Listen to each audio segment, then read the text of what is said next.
Welcome back to the Morphosis, where we explore transformation at the intersection of soul and system.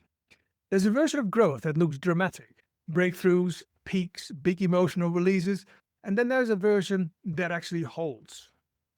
Now, lately I've been questioning what real change really looks like. Is it the inside, or is it what happens 3 weeks later when pressure returns? I've started to see transformation differently. Nervous system first, identity next, and behavior last. When the nervous system stabilizes, perception shifts. And when perception shifts, identity updates. And when identity updates, behavior follows without force. That's what this conversation is about. Not performance, not optimization, but coherence. What happens when your system stops breathing, when success no longer triggers sabotage, and when expansion feels safe? And in a time where AI can model our patterns and neurotech can measure our states, the question becomes deeper. If our patterns can be measured, modeled, and mirrored, what actually makes change sustainable? So take a breath, tune in, and let's begin. Welcome back to the Morphosis, where we explore transformation at the intersection of soul and system. Today isn't about breakthroughs, it's about what actually holds. Back with me is Hilary Porta, a life architect who helps high performers rewire identity at the root. Hilary, it's great to have you back. Thank you. It's such an honor to be back with you again. Since last time we spoke, something really shifted in me.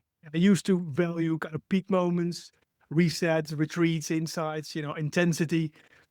But lately I've been seeing transformation less as an event and much more as a progression.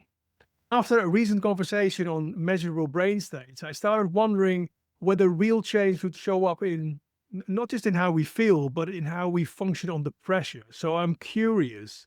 I'm starting to see transformation as a nervous system first, identity next, and behavior last. How do you see that?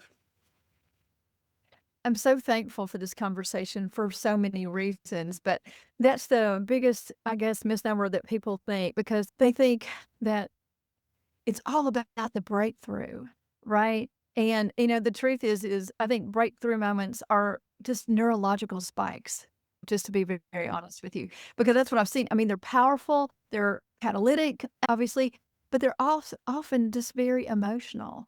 And like you said, hey, this whole nervous system piece is really key. I've built this thing called the identity architecture because of that. I see too many brilliant humans really, you know, losing themselves in the process as they continue to build and scale. And so changing it at the identity level and the root cause and making sure that the nervous system so it can stick, right? I think breakthroughs for me are state changes, right? It's a change in your state.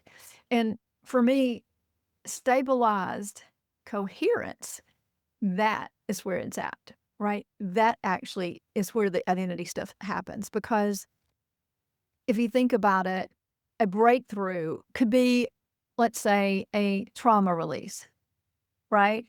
It can be a huge insight that you gain. It could be a peak state at a retreat, like you said, at a retreat, something of that nature, or a moment that someone feels so radically free.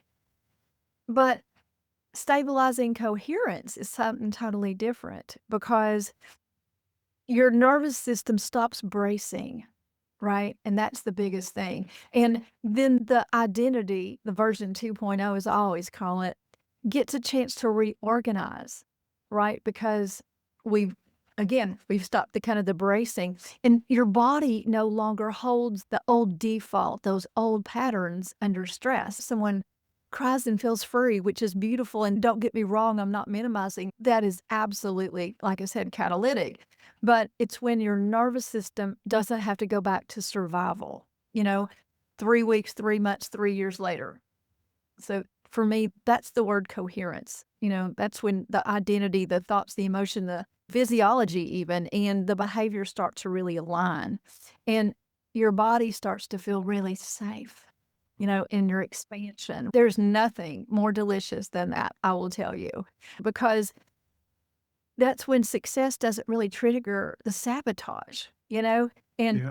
like I always say, having a breakthrough, man, that's kind of sexy. But Coherence is sustainable, right? And for me, it's more about sustainability and stabilization, right? So that new identity that you're walking into can actually really stick. I can sense that sort of coherence for myself too. I think I'm past that stage of finding that breakthrough right now. I mean, it's great to have breakthroughs, good to find Yeah. more things, but I think across the board, finding stability. And it's the deepening, right? So how have you found that you shifted? I'm so curious. Across the board, I'm much calmer in how I analyze things and how I respond to things, much less, kind of primary responding. It's kind of nearly metaphysical, if I may use that word in a way, that I can see myself already respond to it and I call myself back. I'm much more in control over the actions that I'm about to take. So it's much more controlled thing, control of myself, and I have much more kind of clarity and peace in the process. I'm not pushing as much anymore. Just let it happen, but obviously with a clear mind. Let it happen with a clear mind. In the meantime, I've become a soma breath facilitator, so at least I can bring that into my work as well. So I think breath has been a huge contributor into my consistent daily practice. And I think that's also allowed me to become more stabilized and more coherent. Last time we spoke, we talked about the subconscious rewiring, and now we can Yes. sort of, measure brain states in real time, which creates sort of an interesting Yes. intersection between the inner work and the biology. So the question I have really for you, if someone's subconscious has to truly shifted, should we see that also neurologically? I mean, does rewiring leave measurable evidence? What do you think? I've seen it. I've witnessed it firsthand. I have been fortunate enough to be around like the brain mapping, right, with some neuroscientists and things of that nature. And one of the things that we wanted so desperately to prove and to be able to see with our own eyes rather than just feel it and to be able to measure it. I mean, you can see a brain scan before kind of a rewiring session, and then you can see one after. And the different parts of the brain, of course, are lit up in much prettier colors afterwards. And that's the beautiful part. And so I think that one of the things that people hear so often, I think it's becoming more mainstream about subconscious rewiring and, I call it subconscious sculpting, but it's all the same to some degree. But I think that there's a misnomer out there that it's all about affirmations and mantras and things of that nature. And it's actually just not. I mean, it's pattern interruption, even at the level of implicit memory, if that makes any sense whatsoever. We're doing a deep dive in autonomic responses. And so, yes, you can actually measure that. I mean, being able to walk alongside people that not only you can see physical changes, right? That they're no longer in pain. They no longer have a migraine. They've been able to get up out of a wheelchair, and just literally by rewiring. I mean, it is phenomenal what I've been able to, witness. But the truth is that, like, if a trigger happens, that means that when you've rewired it, the body doesn't spike anymore. The nervous system is still calm. Which, you mentioned breath work. Breath work is one of my go-to. I mean, absolutely. It is something that I would stake my whole life on. I mean, that's how important breath work is. And, it's when people have, after they've been rewired, they can have a conversation that would normally trigger, right? But there was no collapse and there was no aggression. I mean, that's really huge. But you think about if an opportunity presents itself and they had this wiring that, wanted to protect themselves because they had imposter syndrome or they didn't feel worthy, didn't feel enough and all that stuff like that, then what would happen is they would procrastinate. They would have a procrastination loop, right? And so they would never be able to get something out to the market or, things of that nature, or be able to scale their companies at the nervous system level. The amygdala reactivity really decreases. I'm sure you've seen it and you've heard it. And like the vagal tone improves. I mean, it is just absolutely amazing. And the body really exits those chronic kind of sympathetic dominance, if that makes sense. Yeah, sympathetic dominance. Absolutely. So you can always tell when it's very real when someone's body no longer prepares for danger, That's right? it. And their cortisol is not spiked and they know at that point then they're safe. And Yeah.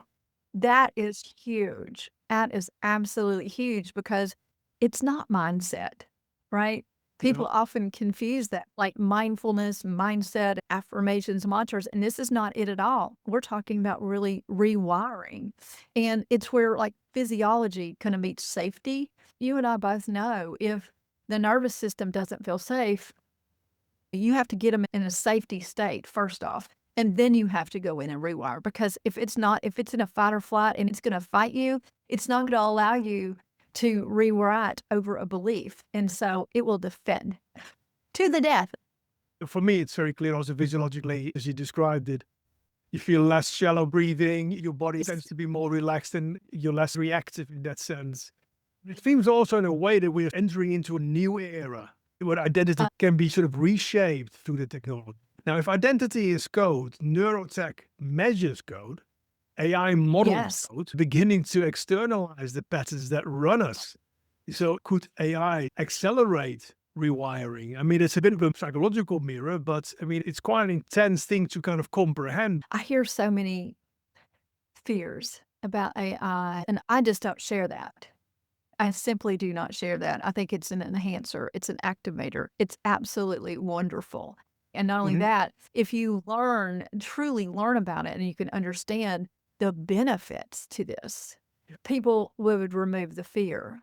But if you're honest, right, the fears that it's bringing up, it's just really mirroring to you what you really need to heal. It's like a psychological mirror in the sense that you are starting to unravel some of those thoughts that you may have not been able to, express. But now they are revealed, and it's either you deal with them. Yeah, it's all about the big reveal because, those are the things. I guess I'm the weird one. I get so excited about that. People go, "Oh, I'm having this and I'm having that." And I'm like, "Oh, how exciting." And they're like, "What?" And, I get really excited because then we can deconstruct it. That's It's right. happened for you. So we can deconstruct this puppy and then we can put in place ways to mitigate it. And I just get really excited. Yeah.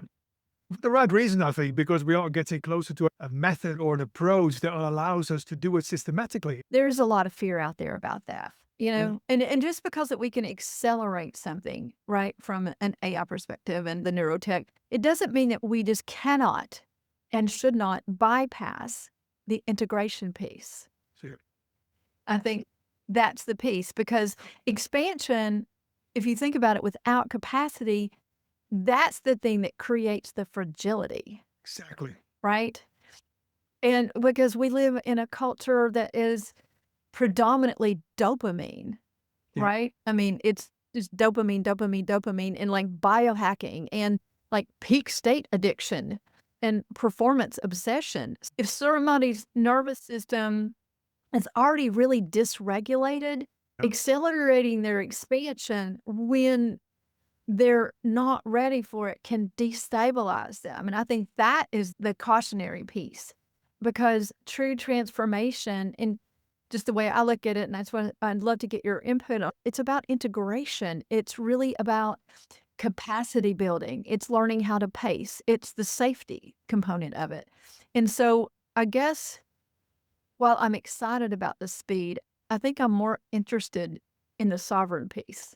I totally feel you because it's also one of the things that I wanted to talk to you about. Indeed, we are in this culture of acceleration and it's all there. But are we biologically keeping up with the nervous system change, right? I mean, can biology keep up with that? And I think the kind of rapid transformation, as we talked about last time, has to be done responsibly because if somebody evolves faster than they can integrate, then Yes. we need to reflect and start to apply certain ways of integration or deeper integration. So yes, I'm totally with you on be conscious about the state that we're in and start to Okay, calibrate that's it at the really time great. and then start the integration for sure. Yeah, 100%. I really feel like that's the only piece of caution, right, that I would really recommend. And I suppose you can only really notice that from yourself, right? I mean, I can only see myself as my own case, really. Let's just say you have a series of breakthroughs and insights into yourself, and you try to sort of comprehend them first. And from the point that I try to understand them, how do I now apply and integrate them? Through the modalities I'm learning, I think through the neurosomatic programming from, in this particular case, the breath work that I do, I'm allowing myself to slowly, in my subconscious state, embed these new thoughts and new insights. So I use that as a technique for myself, and then it feels quite natural. I want to say I love the word that you use. I think it's a very key word, Neurosomatic embed. programming. Yeah. Yeah, to really embed. I think that is the key. Allowing, first off, you have to be in that state of allowing in the desire, right? And you have to make a decision and, that you really want that. And it's really interesting to me. So, you know what a nerd I am. I mean, I'm a fun nerd. We've talked about that before, but, I take words apart, right? And look at the Latin meaning and everything like that because sometimes I just want to understand it and go a little bit deeper with it. And I took apart the word decision, and the root word is side, and that means the killing off of. And so, like homicide, pesticide, genocide, I mean, let's be honest, it's the killing off of Yeah. everything else. And when people are ready, right, to not only look at the change, look at the rewiring, want that new identity, they actually have to make the decision to side the killing off of the old identity, right? The killing off of all the things. If you think about it, it's almost like we have to strip it. We have to just strip it down to the studs and, look at the wiring. And, when we do that, those Mhm. leaps and the conditioning and all the other stuff, they have to decide that that no longer really serves them. And when they do, and we rewire it, it becomes embedded. That becomes the new belief. Yeah. And that Yeah. puts them in the psychological safety part. And that's when kind of the new identity architecture could then be installed, right? Because fell Yeah. in that It sense. felt. Yeah. Absolutely. Yeah. I think a lot of people would probably resonate with this coming out of the year of the shedding. And I think you mentioned it in the last conversation too. And you said it's like excavation, doesn't hold any prisoners, and you felt it everywhere. Did you feel anything like energetic change within yourself or your surrounding? Now we moved into fire horse. Did you feel like an energetic sense of shift? I did. You have to remember, I've been practicing this, and getting tuned in and tapped in for such a very long time Right. that, yes, whew, let me tell you that the last 2 to 3 weeks ramping up right before, the kind of the new year happened and the shift, that snake, let me just say, squeezed everything out of me. Almost like you squeeze a toothpaste, right? And it just like, it was every little ounce out of me and it forced me to examine all the things I didn't want to carry forward with acceleration. So, yeah, I did. And it was so interesting because, like I said, I'm really tuned in and tapped in just as you are. Mhm. And it was palatable. I mean, I could feel it that deep. There was just, it was amazing. Absolutely. What was it like for you? I did feel it on a deeper level. A lot of things made sense to me for the things that were happening to me last Chinese New Year. It started to fall into place and it made sense. So I was kind of more looking at Yes. hindsight. Oh, right. Yeah, that makes total sense. I've definitely felt the change in a good way. I am sitting in such deep gratitude for the unveiling of it and, the things that I really didn't even know that were even hidden in the deep recesses, right? That were causing some things. And so for me, I was extremely grateful. I mean, it was one of those things that you just go, wow, thank you so much. Yeah, thank you. Exactly that. Yeah. I think as you continue to expand, right, one of the biggest kind of byproducts of it is, again, it's that regulation, it's that peacefulness. It truly is. It's removing all that head trash. Henry Ford said it. If you think you can or if you think you can't, you're right. But I mean, and it's really true. And it kind of goes along with this too, is as you evolve in your thinking and your identity after you've kind of gotten rid of the head trash and all the other stuff, you're in a different frequency, you're in a different state. And that changes everything, that shifts everything. And it actually, from a quantum physics standpoint, it actually does shift everything because at that point, all of your expectations change and all of the belief systems, really get reorganized and, in there. And so then quantumly, what happens is all of the cooperative components then have to align to make that new belief happen. And that's the beautiful part of it right there. And so you do experience a deeper level of peace, a deeper level of joy, and like what might not have even had joy before, true joy and peace. So it's beautiful.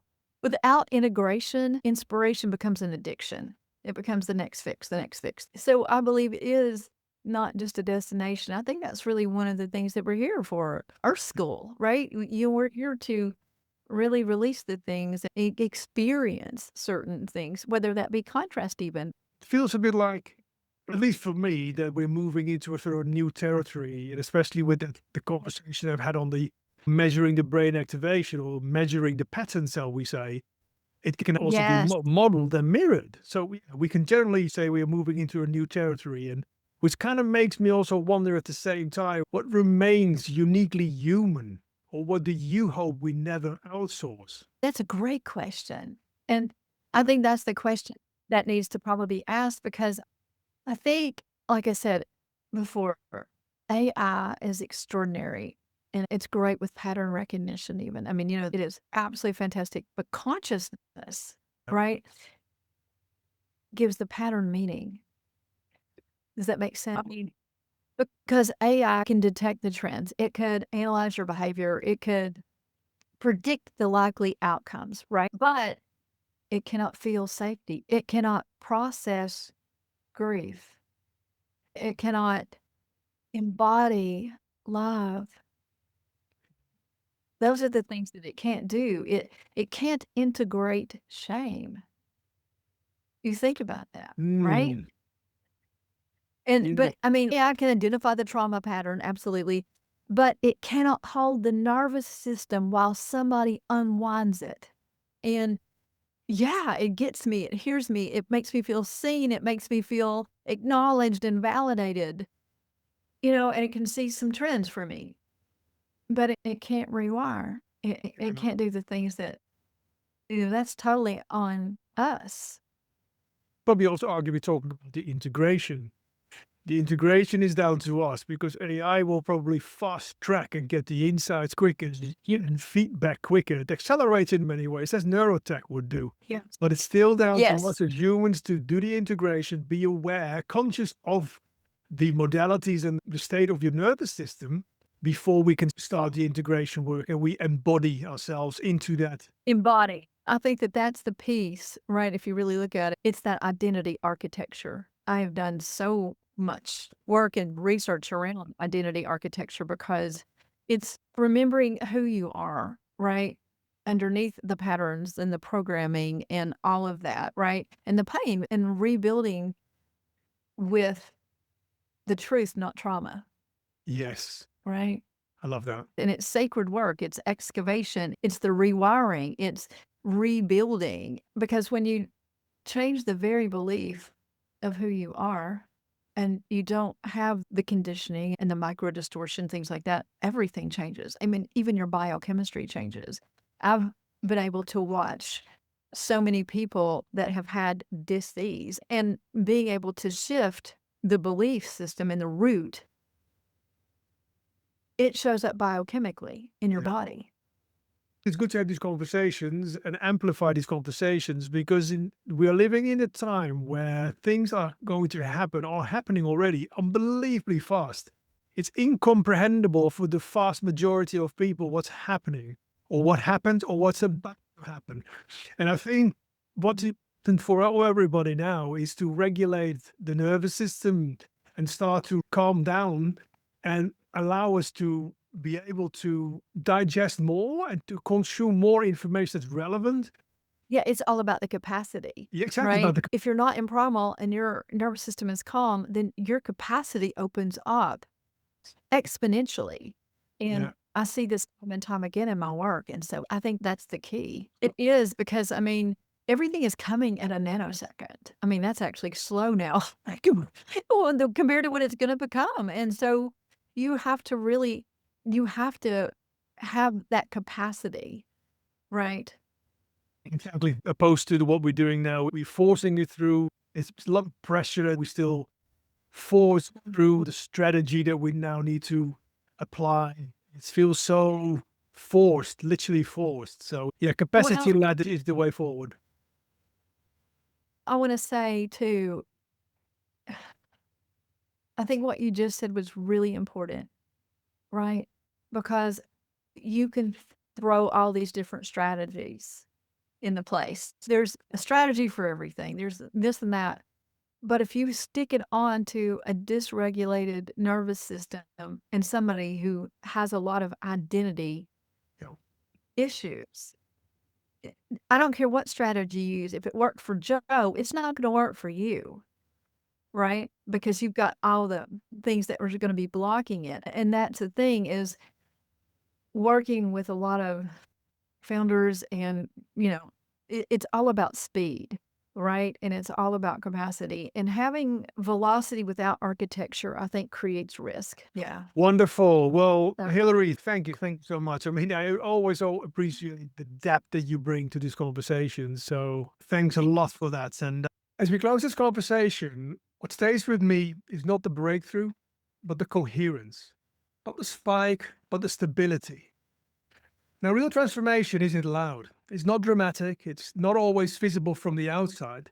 It's a moment your system no longer braces. It's responding instead of reacting. It's capacity instead of pressure. And in a time where technology can measure our patterns and model our behavior, the work remains deeply human. Regulate, integrate, and embody, because no system can do that part for you. That part is yours. Thank you for being here. And as always, keep evolving from friction to flow.